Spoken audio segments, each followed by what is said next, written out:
নমিজ daily ব্লগে সবাইকে স্বাগত। আশা করি সবাই ভালো আছো। আমিও খুব খুব ভালো আছি, কিন্তু এই গরমে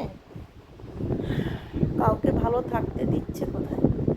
তাই আজকে আমি একটা রেসিপি নিয়ে চলে এলাম, শুধুমাত্র একটা উপকরণ দিয়ে। ভিডিওটা দেখতে থাকো, কেউ স্কিপ করবে না। এখানে দিয়ে দিলাম দোকানের কেনা জলজিরা, সন্দুক লবণ, আর দিয়ে দিলাম লেবুর রস, আর সাথে তো চিনি আছে। এটা তোমরাও ট্রাই করতে পারো বাড়িতে, কম খরচে নির্ভেজাল একটা রেসিপি, মন প্রাণ ঠান্ডা করে। প্রথমে এখানে আমি 3টে আম নিয়েছি আর ধুয়ে পরিষ্কার করে। আমগুলো কিন্তু খুব মিষ্টি।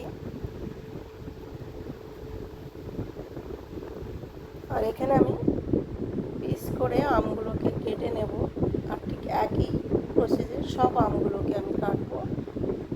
তোমরাও এইভাবে কাটতে পারো। অনেকে সেদ্ধ করে নেয়, খোসাটাকে ছাড়িয়ে আমের পাল্পটা নিয়ে নেয়, কিন্তু এখানে আমি আমটা কেটেই নেব পিস করে। আর এরকম প্রসেসে কাটলে খুব সহজ হয় আর খুব তাড়াতাড়ি হয়ে যায়।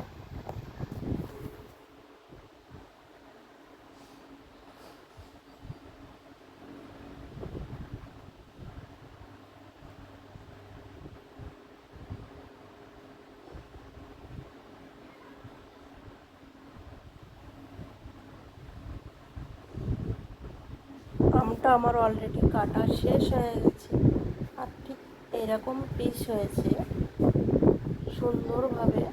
কালারটাও কিন্তু দারুণ।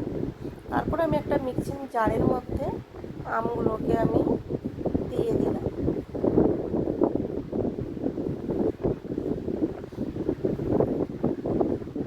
এখানে আমি জল ছাড়াই আমটা ব্লেন্ড করে নেব।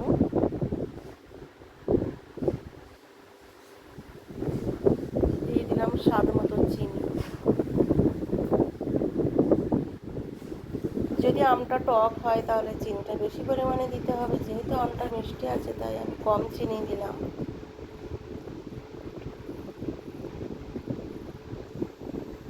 ব্লেন্ড হয়ে গেছে, এবার আমি দিয়ে দেব জল পরিমাণ মতো, দিয়ে আমি আবারও ব্লেন্ড করে নেব।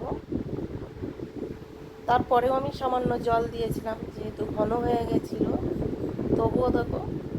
আর 3টে আমে বেশ কতটা হয়েছে দেখো। এটা দোকানে কিনতে গেলে কিন্তু অনেক দাম। এবার আমি দেখো সার্ভ করে নিলাম।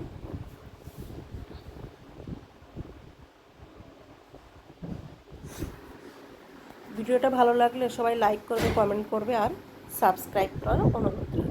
নেক্সট ভিডিওতে আবার দেখা।